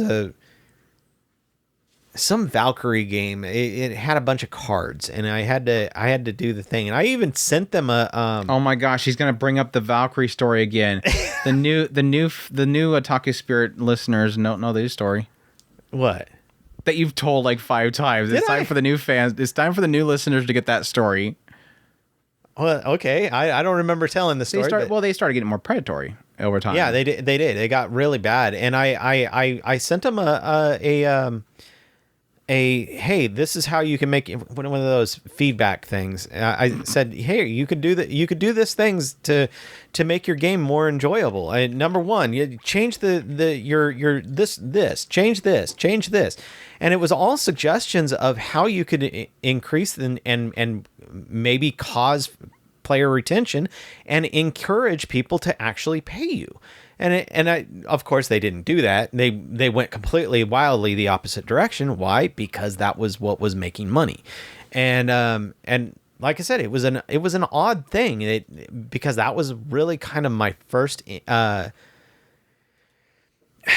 While we were dealing with predatory practices before then, with Farmville, we didn't really understand it at that point. I never got one. Never did that one. I thankfully never gotten that one. Yeah, but we were technically touching the surface, and that was before it actually started going crazy. But it was one of the first ones. Pay into it and get joking more the other day about farm coins so that you can do this. I was joking about the other day. It's like, man, Farmville was just a little bit too early because they could have made so much money if they monetized that game like at that time with the way that everything else does now. Dang, they could have made so much money. But the sad thing is that it just, you can, after you sit here and look back, you can see all how everything has changed now. And so, yeah, I absolutely agree. Wrapping it back to the circle is, maybe that is it. You're doing something crazy to get the role, and that it's trying to tweak that gacha game has the FOMO. Yeah, let's be honest. And when you're playing a console game, an actual real game that doesn't have a gacha system, you can pick it up whenever you want. So I can totally see there being, going to my earlier thing about the TikTok bring thing, it could just be more a fact that you're logging into the gacha games on a regular basis in bursts because you're fear of missing out the gyms. I got to do my daily, otherwise I won't get the gyms that I need for later on. Otherwise, it's going to cost me money later on. But again, what sort of keeps you playing it for a longer period of time is still the question mark. And that's something that I haven't really experienced in a long time. Now, granted, when I played Final Fantasy, Rebirth and stuff, I was pretty locked in. But then again, I chose that I was going to wait for the PC version to come out, play on the PC, then it finally comes out, and then it's like, okay, now I have to... That's the sucky thing about the whole PC move with the Final Fantasy Rebirth. It's like, I got to start over now. So now you're starting from the very beginning again. You have to go down all those corridors again. You have to make sure to get all those extras again. You have to pick up all those map items again. It's everything again. That's the sucky part about that all. But there has to be something to be said about how much Clair Obscur Expedition 33 grabbed me. Like when I played that live stream, I was like, okay, this is cool. Like I got this. This feels good. It feels good. The story really quickly grabbed me, got my attention. I want to check this out. And then again, I at some point was like, okay, I want to play this again. Did Final Fantasy just hit the nostalgia buttons, or did it have something that it was actually presenting to you that was worth your time? Both. So it was hitting both. It was both like buttons. Literally like, yeah, a franchise from our childhood that I love so much. Plus, it looked really good. But a lot of it was like it had a good combat system. Like it's a very fun combat system, and it's a very engaging combat system with customization that I always really like. I love gameplay with customization. I like gameplay where you can figure out how to break it. I love breaking games. And yeah, technically Expedition 33 has that little bit in there where you can technically break it. Like it gives you the tool to break it if you wanted to. But no, it was interesting because again, with everything that happened a couple weeks ago, because I'm the type of person where like I like to fill my plate. I'm that type of person. Like my last job, that was me. Like if I wasn't doing my main role, I was asking for something else to do. I just wanted to keep busy. I like to get the day done, and to get the day done and not have to feel like it takes forever if I can keep doing something. And so when it comes to like the content creation that I do, a lot of people are like, dude, you gotta, is this too much? Relax or whatever. Like, no, this is what I like constantly having something to do. I do have times where I am stressed out that I have too much and I can't decide what I want to do. And I get frustrated whenever I can't decide what I want to do and I end up not doing nothing. But I like constantly having stuff to create. I love constantly thinking about the next thing I want to create. That all leads me into, I realized that never affected me before until this recent medical thing that happened. Then suddenly I started getting really sick. Like I was not doing well. And it was, again, deciding at that point out of nowhere, buy this game, live stream the first part of it, had a lot of fun with it. And then the next time, and then I found that like within the day, I want to fire that up again. But I had that side of me going, but Andrew, you're going to get behind on everything. Andrew, you're going to get behind on everything. But I kind of decided at some point, I'm like, look, I'm not going to worry about firing up the live. Even though I really wanted to live stream just to talk to people. Fire it up again. Just play it. I spent like an entire day just playing it. And yes, I got behind on so much crap. But I found like a lot of that stress kind of just disappeared playing the game. Like I just got, again, it was like the first time in a long time, just get absorbed into it. Don't worry about live streaming it. Don't worry about content creation. Don't worry about anything else. Just play the game. And I probably picked the best one to do that just because it's such a unique world to it. Like it just has, like I explained to every single person that asked me about it. It's got a little bit of Persona vibe in there with the styling of like the combat menus and stuff like that. It's turn-based. Then it's got Dark Souls in there with like the dodges and parries, and depending on what you're fighting and what your level is and what your difficulty level is, stuff messes you up if you don't dodge or parry or dodge, parry, or gradient parry or jump. There's like 15 different freaking things that you could do to counter something. Things one shot you. It's that the idea of Dark Souls, and like you have to figure out their attack patterns and do exactly what you need to do in that time to respond to every attack. Otherwise, you die. Just instant. Like I went through boss fights where like you're getting all the way to the end, and suddenly, okay, there's a new attack. What is he gonna do? And you're like, oh, that's a parry, and you go to parry, and oh no, it was a jump, and your character's dead. Start over. It's like that kind of brutality there. Now, there's a lot of tools to kind of, even though it is punishing, there is a lot of tools you can get. Like you have in battle potions and reses and stuff that you can refresh at every single flag you go to. There's a lot of ways to get your character back up, but it just does very well in kind of playing that out. But what was I getting at with all that? It just kind of basically he really likes the game.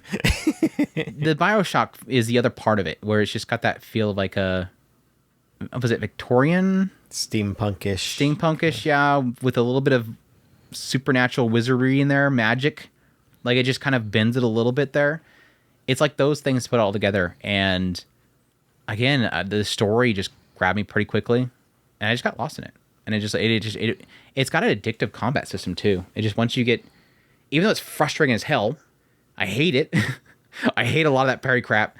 Once you figure it out, it's hard to put down. Like it's so hard to put down.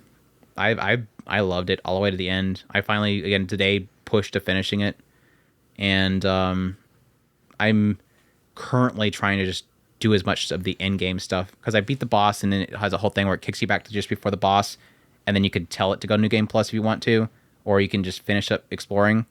So I'm doing the exploring stuff now. So you gonna try to do the New Game Plus? If there's anything to do in there, I might, but I don't really have a need to. I think apparently it just ups the HP on everything. I don't know if there's any achievements there or not, but I'm good. I don't see. That's what I was thinking about. Like, I as much as I love the story, the characters, the ending was just perfect. Like it plays everything out well. There's a few things that I still have question marks for, but I'm thinking there'll probably be like side stuff that you'll figure that stuff out. It feels good. Like the overall story was fantastic, but my biggest curiosity is really going to be if I'm going to still play it even after finishing it, because that's a telling thing. Like if I can beat something and then afterwards I'm like, I don't want to put it down, that's telling. Because I've rarely, especially these days, have a game where I want to, like, if I can, platinum it. It's been a long time since I mean, shoot, maybe I want to say Final Fantasy. Yeah, one of the Final Fantasies I did that with. The first one, remake, I did platinum that one. I didn't platinum the second one, but I haven't finished it. But I don't think I will platinum though. At least on Steam. Whatever. Is Steam platinum too? I don't know. I think that they have different achievements that are different levels. So you'll have like copper achievements, then you'll have silver achievements, and then gold achievements, and then of course, I guess platinum achievements. The ones that you really have to play hardcore to get to those. I don't think I'll get Expedition 33s because they require. Here's my negatives. I do want to say some negatives. I do want to get some negatives out here, which will probably be like unheard of. Like you're not supposed. Like right now, you are not supposed to speak badly of Expedition 33. It is the golden goose right now. Everybody's like game of the year. Well, technically, they were like this needs to be game of the year. This is a contender. And then GTA got delayed, and suddenly it's game of the year. It's like, okay, it's okay. That's it. There's nothing else. I was joking about like, I wanted to make like a clickbait post, like make some fake article or something like that, or just straight up say this. Just post it on the post on X or something like that. Just say, I have good word from an insider that is directly involved with the executives at Rockstar. And they said that the executive purposely delayed GTA because they played Expedition 33 and they loved it so much they didn't want to take Game of the Year from them. There you go. I bet it would be like wildfire. So there's a good idea. If you guys want some clickbait, put that out there. It'll spread like wildfire. Anyways, my critiques. I heard from a friend who knows that somebody familiar with the matter of the delay, who knows somebody who is in connection, who's familiar, who's relative to a friend of. Anyways, no, they're using you as their source, Andrew. Yeah, and then you just gave them their source. They source me, and then somebody sources them, and then somebody sources them. Anyways, I won't get all the achievements for Expedition 33 because they're mini games. There is jank. Like this show, this game apparently is done by a very small group of people, and it's incredible that it looks as good as it does and plays as well as it does for it to be a small group of people. This looks like something that should be out of like Square Enix or something. But every now and then you run into that jank. You run into that unpolished jank that comes from a not AAA studio with $1 billion budget into it. Not to say those games don't have a bunch of jank too. But no, like they're just not supposed to have jank.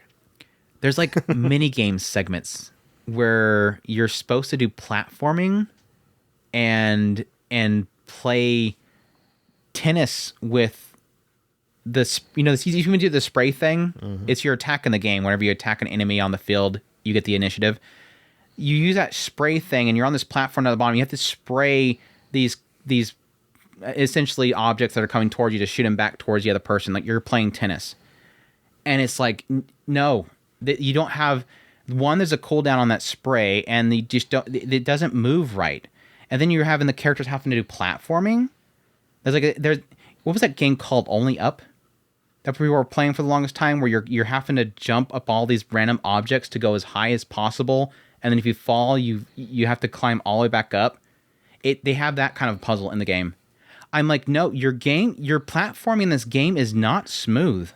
Like, you did not build a platformer. You built a turn-based JRPG, basically. You don't have the precisions to do climbing in this game. Half the time when you jump to grab a rail or something like that, it's jank. It doesn't grab right. Like, there's no cohesiveness to your structure of your platforming in this game. You can't do platforming. There's things like that where it's like, yeah, I'm never gonna get the achievement for this, and there's an achievement for it. So you have to do those two mini games, and I'm like, I'm never gonna do this. Like, I looked online to see if people were having some of the problems I was having with like the controls of the spray for the tennis game or whatever, and it was nothing but people like, I literally love this game. I was giving it a 10 out of 10, but then I played this mini game, and now I've grown to hate the game. Like, everybody literally hates those stupid mini games so bad. And it's like, I just want them to patch this out. This should have never been this game. It was probably you're overextending yourself. They were probably playtest things that they just turned into a mini game. Like I've seen cases where there's literally like test environments like that in development, and it's like it almost feels like they're like, let's put this in the game. No, You shouldn't have put it in the game. It was no need to put that in there, especially putting things unlocked behind it. Yeah, put it in there as sort of a good for you. You did it. Like, even said at the beginning, you're not going to get anything for doing this, but have fun. And then people do it if they want to have fun with it. But don't lock things behind it. But no, my other problem with the games, and it's personal, is again the Dark Souls stuff, because I have very little patience when it comes to that kind of stuff. Where again, you get to like 10 minutes into a fight, and then suddenly there's a new ability that they're revealing and one-shot your characters. That stuff feels bad, especially the way the game is designed. Again, is these long battles, and you have so many enemies that have different attack types, and you have to memorize all their timing, because a lot of them there's no indication about, like, it's not like an audio cue sometimes where like you hear a glink noise and suddenly you know parry right then and you'll be able to block it. In some cases you'll hear a glink noise and then suddenly they, just like Dark Souls and all those damn games, that little bit of a fake out or that extra extended pause before they finally swing. And it's like, damn it, did you have to? I hate the pauses. It was the same with Elden Ring. I hate the pauses, those extended long swings. That stuff infuriated me. Like, playing this game, I had so many points where I just want to stop playing, because it's just not fun. When again, you have all the mobs coming up to the boss, you have to learn all their attack patterns, and they can one-shot you too. And then you finally get to the boss, and then suddenly the boss has like, some of these bosses, like there was the dancing boss. It was like one of they call them the Axons. This dancing boss literally had what felt like 15 different attack patterns and abilities that it used. And again, the first time you go in there, trying to memorize all those attacks and not get hit, and just going through this whole process of getting your face beat in the ground while you learn it all. And I know that some people probably went in there and just went boop, boop. They picked it up right off the bat, or they guessed right that first time. They're like, okay, that's when I hit that button. But some of them, it's just like that, especially that boss, it's cursing you. It's charming your characters. When your characters get charmed in this game, they immediately turn one-shot one of your other characters, and then they proceed to kill themselves. That's what charm does in the game. They'll kill one of your characters in one shot, and then they'll off themselves. That's charming in the game. And like having that going on, and like 3 of the abilities that this dancer was doing was like, had this long extended cutscene for the first time it shows it. I was getting so infuriated. Like this feels like, again, it doesn't feel like a super polished game. But that's all for me to say. Even with that frustration, it's like a 9.5 out of 10 game for me. Like, it's gonna go down as like one of my favorite games of all time. Like, I almost want to say it's like a perfect game, but again, I wanted to rip my hair out so many times, so many times. Like, yeah, there's an appeal to those Dark Souls types games. I hate them. Just basically all of them. I mean, watching you play the Elden Ring, I mean, it looks so fun and so amazing. I know I could never play them. I get the achievement feel. Like I had so many cases with Expedition 33 where like the first time I fought the boss, I'm like, this is probably it for me. Like, I don't think I'm gonna be able to stomach this. I don't have the patience. But then like maybe the second or third time, everything just clicks. And that's the reward structure. Expedition 33 nails it. That rewarding feeling that when you go back in that fight for like the 5th time, and then suddenly everything just clicks and it feels freaking good. Every time you parry and counter an enemy, it feels good. It has that nice cue of audio. You get that zoom in, that slow down effect where they're slowly going to just counter strike. It feels freaking good. Did you ever play Shadow of the Colossus? No, I think I played it for like a couple seconds. No, it's not me. Because I wonder if that, I mean, and maybe somebody can, that is actually listening to this part, maybe they could actually answer if Shadow of the Colossus is similar in vein. Because I really like Shadow of the Colossus, but to me, Shadow of the Colossus is very different than the Dark Souls type games kind of feel, because those are actually hand-on-hand combat, where Shadow of the Colossus is Puzzle you're climber. going through. Yeah, it's boss climbing. You're climbing up to the top of the boss to get to this one way. See, that's where I would think of like the way that it was sold. The Witcher is kind of sold in a way that kind of similar to that Monster Hunter vibe. The Shadow of the Colossus kind of fits into that category. Preparation hunting. Yeah, Monster Hunter, preparation and getting to the boss. So I don't know, because Dark Souls kind of seems like preparation type thing, where you're kind of building up to some kind of a fight, but at the same time, it's very different because you're all these little guys are all little bosses basically. Yeah, Dark Souls very pattern reading. Mm-hmm. Elden Ring too, but yeah. Before I forget though, like music, Expedition 33 music is incredible. Like even if you don't play the game, like go check them out on Spotify or whatever. They have that music. The music, my gosh, I think every single track was just beautiful, very beautiful music. Like if you don't care for that game, the music alone's got to be a 10 out of 10. Like it was incredible. And the acting, the voice acting was really incredible too. The writing, just in writing in general for the entire story was very believable. Like the characters felt good. Now there's like two characters that they're good there as characters, but at the same time I didn't have an investment. There was like specifically the two main focus characters that you would probably imagine towards the later part. Those are the two that were like, yeah, love their characters. Like those two characters were so well wrote. I mean, it goes to the overall storyline, but I think overall, like story wise, it was near perfection. Like loved it to death. So, like again, everything for this show. I so badly want to say show because we review anime all the time. Everything for the game is phenomenal. It's just my only beefs that I have is really personal with the whole like, again, learning patterns and just unforgiving. And again, it has a forgiving aspect because there's a way to recover yourself, to get yourself back up in the middle of a battle, but it just feels bad at times. It for me feels bad at times.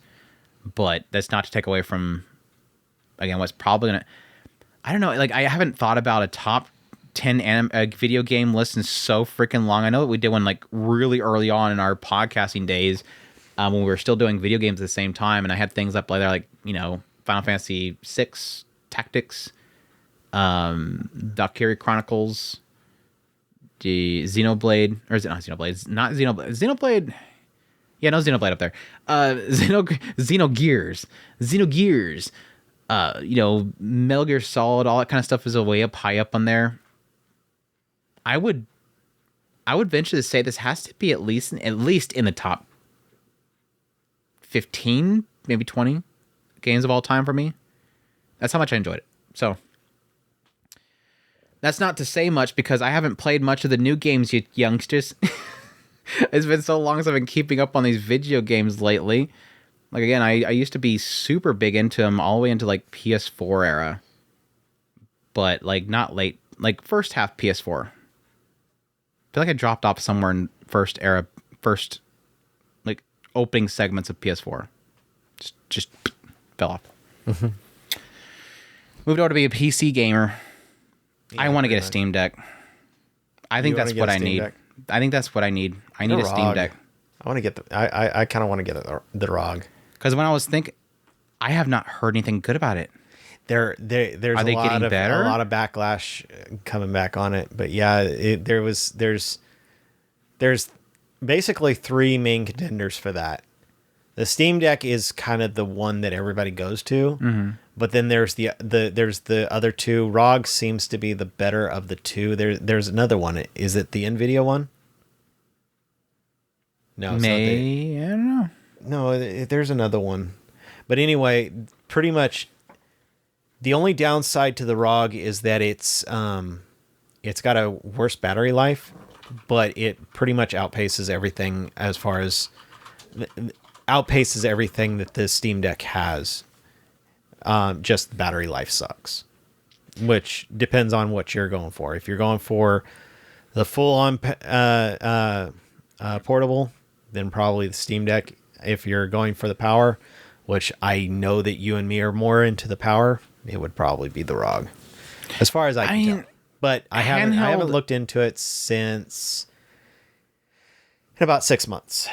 I mean, I sort of come to handhelds as sort of a perspective of having, you know, certain generations of, like, I mean, Vita, for example, and then having the Switch and having the understanding that when you have it in a handheld, you sort of have to balance that heat to power usage to battery aspect there. And so it's like, I don't always expect that it's going to run, you know, crazy high fidelity cyberpunk edge runners in my hands, because I don't want to burn my hands off and the battery explode in my hands. I would like that idea of just more of knowing that they're really good at efficiency with that power and heat dispersion. They have listed the ROG, the Legion Go from Lenovo. Legion, that's what it was. MSI Claw, wasn't MSI Claw another flop? Yeah, I want to say MSI failed. GPD Legion Win was the 4. other one. Logitech G Cloud, that had been a failure. Logitech, I'm joking. Nintendo Switch OLED. There's another competition there. And then upcoming devices: Razer PC Remote Play, Legion Go. Okay, they're about to say the name again. Anyways, initially I did want to get a Steam Deck just because I just wanted something to play all the visual novels that I had on my Steam account. Well, then go like, Steam. because that seems like it's so like much easier than having to fire it up on a PC. Like, the other problem I'm having is, like, I was having a problem with Clair Expedition 33. At some point I'm playing that game and suddenly my computer is as beefy as it is. It wasn't like I mean, granted, I think it's because, like, the efficiency of that game, it's not, again, not super optimized. Good for the team, again. I mean, I acknowledge very good for their team. Not a massive corporation. It was not being happy with me running my 2-hour-long Mashuko Monday on my DaVinci next in the other monitor at the same time while playing, you know, that game. It got mad at some point. It was doing good the first time I tried it, and then the second time I did it, it's like, stop, Andrew, no, stop it. I do want to get that, because that was what I was thinking about when the whole stuff with the Switch 2 was coming up. I'm like, I just don't know if I want to fight people with it right now. I mean, it's not like there's anything at launch that I'm like, I need a Switch for.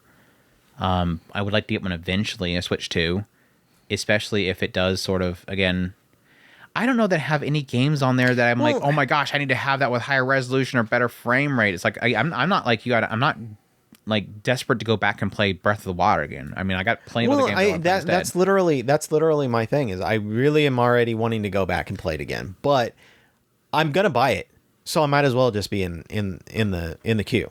Except for Xenoblade Chronicles X. If they have an upgraded version of that game, I think it's already already set for it. Already set. That'd be cool. Because I think that they released a list recently I totally of the forgot ones to buy that damn game. I want to say that they released a list of games that were going to get it upgrade on release of the new one. And that's cool because, I mean, that's the whole thing. There's obviously an upset for, like, I already bought Breath of the Wild and I have to buy an upgrade for it. And it's like, well, that's extra development to upgrade it. So if they do have, like, recent games, that's kind of nice to do that, because why did I buy the game back there when you're going to upgrade it later on? Zelda 2, there are the Link's Awakening, and the new Zelda game, the one where it's Zelda something of Wisdom. Mm-hmm. They're going to be an automatic Disney Princess version. Yeah, Disney Princess version. I have a wand that paints stuff, but those are automatically getting the upgrade because there's a lot to upgrade with that Zelda game, and make those little chibi characters even cuter and bigger. But yeah, when I was thinking about the whole Switch thing, I'm like, I don't know that I'm going to fight with the whole thing. I agree with you, the idea that it's going to happen eventually. There's a hope there is that if I can procrastinate it enough that eventually we can get to the point where suddenly they go, there's an OLED version coming out. But that new screen looks good. That screen looks good. I've seen some people doing some side-by-sides with the OLEDs, and they're like, not that we can see it through the videos they're recording of it, but there's a lot of people were saying that, like, it just looks good. Like comparatively, it looks really good. And of course, they're acknowledging that the darks are probably still going to be significantly better with the OLED, obviously. But they said they turned out really good, and of course, obviously, a much bigger screen. But I was looking at all that stuff, and I'm like, you know what? I just need to invest in a Steam Deck, and just to have that off the side, because what the whole thing with Expedition 33 showed me was like, as much as I do think that I'm comfortable and I enjoy having my plate always full, it is nice to every now and then be able to turn and just kind of disconnect yourself for a little bit. Like, even if I am always sitting here at the desk, working on something, to be able to pick up, because I did that with the Switch for the longest time when I had games on there that I was playing, enjoying, just picking up the Switch, turning it on, and I'm playing Mushoku Tensei, running through a dungeon. That's always kind of nice. Now, granted, I do have tons of freaking visual novels over here from my Switch that I could probably be playing instead of getting a Steam Deck. But my catalog on Steam is growing even bigger than that right now, because I want to buy Summer Pockets now. I want to buy Summer Pockets so bad at this point after that last episode. I'm like, okay, I kind of want to get it now. Technically, Earthly reminded me, and I'm like, yeah, that's right. I need to buy that. I don't want to take full credit for that. He's like, I got to buy it. I'm like, yeah, me too. I thought the same thing. Really, I did. I'm not copying you or anything. Definitely would have wanted that. What else? Plus what other the games do I have on GameCube. there? I can't wait to have some GameCube games. Yeah, that's what was the games they listed? I know they had the F-Zero, right? What else was in there On the GameCube? Yeah, that they were listing. I don't see a list without. Oh, there it is. It looks like Zelda Wind Waker. Ew. Hey, that was a good game. Gross. The only Zelda 3D I've never beat, well, besides the Majora's Mask. I hated both those games. I know everybody hates Majora's Mask. I know. No, it's just me. It's literally just me. It's no. There's a lot of hatred and for that two other game. people that you may have heard online. I may have heard online. Yes, I'm one of the weird people who like Majora's Mask. Yeah, I have Atari on here still on my Steam. Soul Calibur 2. I want to get the Fate on there too. And F-Zero GX. Yeah, I remember Soul Calibur because everybody's excited about that one because that's the one with Zelda on it. Well, I wonder if they're gonna make it a special version that has all of the Soul Calibur extras. No. I can't imagine Xbox would want to let go of their guy, but was it Kratos that I think it was in there?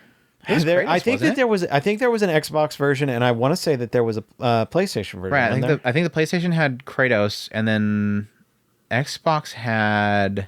Was it Kratos? Kratos wasn't that far back, was it? He's from PS1. Huh. Was it PS2? No, it might have been PS2. Yeah, I think it was PS2. I don't know. I don't remember. Because that was pretty much the first time that they really did the special character across all three different games that you couldn't get from the other games, so you had to buy it on all three systems. What is this list?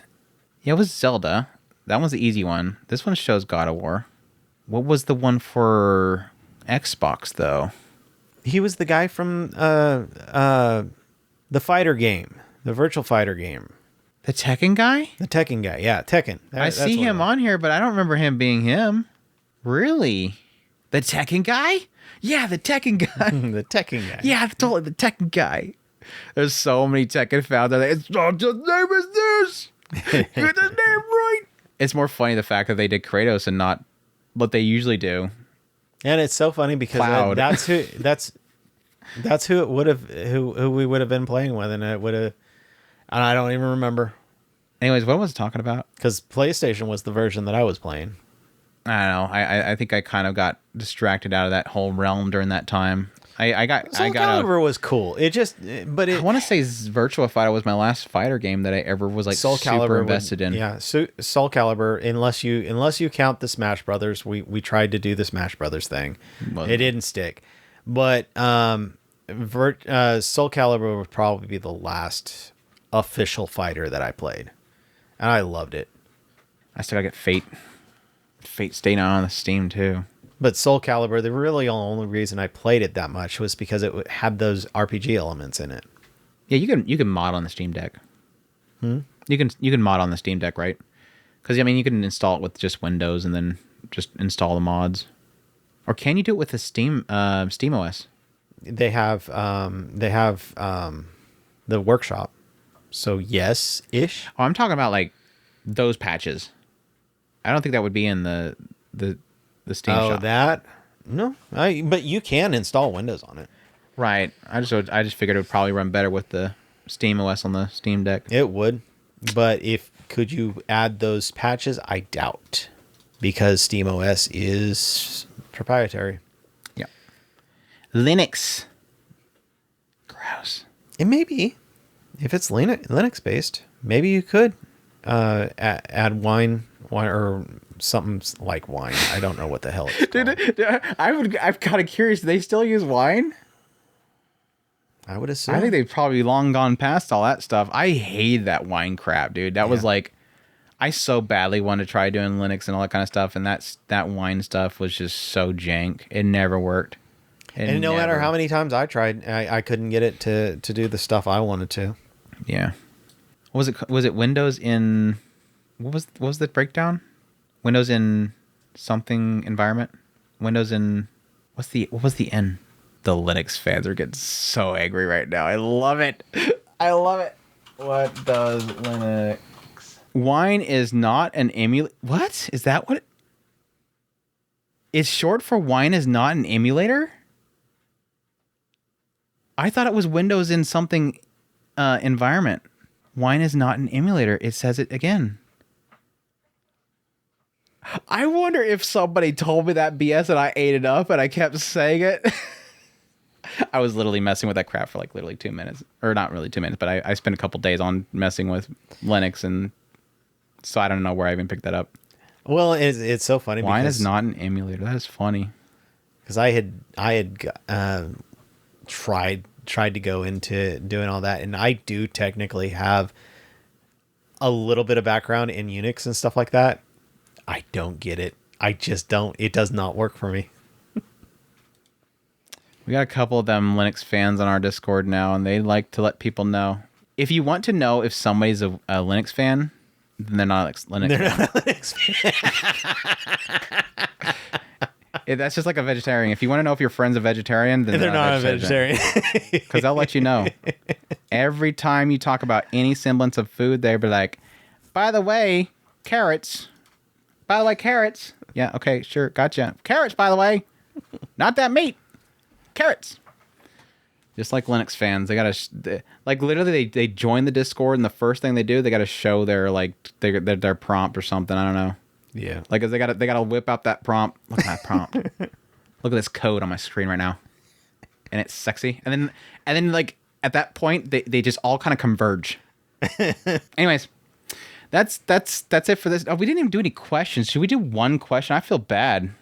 As long as it's not a long question. One single question. We went to rambling mode and just completely forgot about the questions. We'll have to do a mailbag at some point. There's a quick one. Iris says, do you prefer your Kemonomimi with or without human ears without, in addition to their animal ears? No. We talked only about without. this recently. Only without. Because that was like a really interesting question mark. I don't remember what brought it up. We at some point had the discussion. And I think it was just out of like randomness that I seen the character and it had the ears, both ears. I think it was, I want to say it was because of that Dama-sama show. Because didn't they have the regular? No, they didn't. She had the fake ears when she was in human form or something like that. Anyways, oh, yeah. Yeah, I got something brought up the whole question mark, and we were getting into that. And I'm like, you never really think about it at the time, but it technically, yes, you immediately want to say, no, that's their ears. Why would you have human ears too? It doesn't make any sense logically. It'd probably be very disorienting to have literally like 3 inputs of audio. But at the same time, the other struggle there is, I guess most of the time you don't really ever see it because they usually have like a little bit of fluffiness to the sides and it kind of leads into the hair or the ears themselves. But then it kind of makes you wonder, like, what if that fuzziness wasn't there? It would just be like this area of like just like the sides of their head would be flat. And the idea of that kind of seems creepy now that you think about it. Like, normally this whole surface area canvas has a massive ear there. Well, and then suddenly it's just a flat surface. It'd be kind of weird. And that's where it's kind of one of the nice things about having puppy girls is my favorite.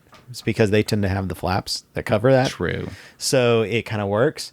Until you lift it up and then you see that flap. Yeah, then you see that black. Until you lift it up to blow in their ear and you go, oh, that's weird. You're not. What's this flat? Where's your ear at? Oh, that's right. I got your ear right here. But yeah, the cat girls, they tend to have just more fluff on the sides so that they can hide that. I think that's just something that most people just kind of deal with, is just kind of figure out a way to hide the artwork, hide through the artwork. But yeah, I even think that I think we had the mix up because she had her hair was up, like she had ears up there, but it wasn't actually that, and she had the human ears.